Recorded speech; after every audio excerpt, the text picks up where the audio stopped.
you need to be training to failure. The amount of people I see in the gym now, just going in there, not giving it their all, and not training to failure. Then they come home that night and check their progress. And guess what? It's the same as last month. They haven't made much progress. Maybe their arm's gone from 9 inches to 10 inches or something.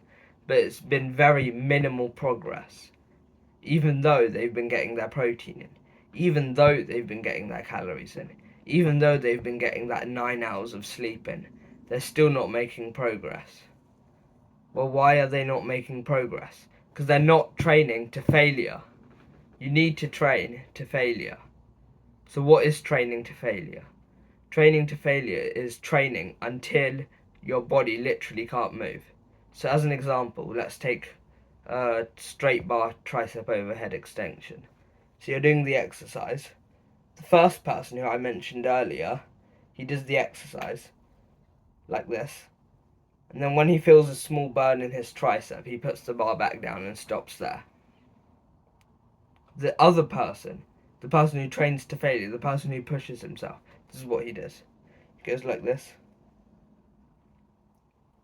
Okay, so this is the point that the first person has stopped. The first person has put the bar down. This is what the other person's doing. He's pushing himself. You know, his body's shaking. And then he's literally, gritting his teeth, trying to get in that other rep. That's when he pulls the bar down. Even though the second person may be getting 20 grams less protein than they should be. Even though they may be getting 500 calories less than they should have. Even though they may only be getting 7 hours of sleep. I can tell you that the second person is going to make more gains. Why? Because he trained to failure. So quickly, why do you need to train to failure if you guys haven't understood yet? So as we know, you need to progressively overload if you want to build muscle. So the best way and the simplest way to progressively overload is going to be to train to failure. There's no easier way to do it. So just train to failure on most of your sets. And a common question that some people ask is, do I need to train to failure in every set? So you don't need to be training to failure in all your sets. So I'll take an example. Say you're doing 3 sets of those tricep overhead extensions. The first set, you do it, and then you leave 3 set reps in the tank. So when you feel like, I could still do 2 or 3 reps, you stop it there. You do your second set, but this time you only leave 1 rep in the tank.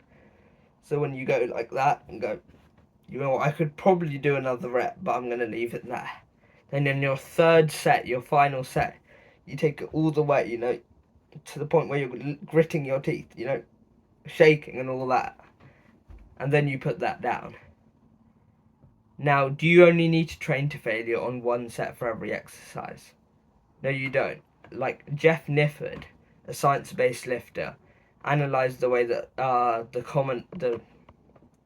the most popular bodybuilder, Sam Sulek, trained. What he saw was he took 96% of his working sets to failure. That's excluding warm-up sets. If you exclude forearm work from there as well, he did 98%.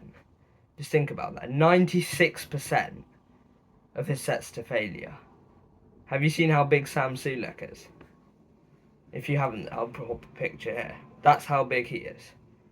He's absolutely massive. Why is he massive? Yeah, he's on steroids. Yeah, he hits his protein. But still, even if you take steroids, even if you inject some substance into your shoulder or something, it's not going to make you go from like this to that instantly within like a second. That's not how steroids work. You still need to be training. It's not like a Mario power up where you just take it in and you just become bigger like that.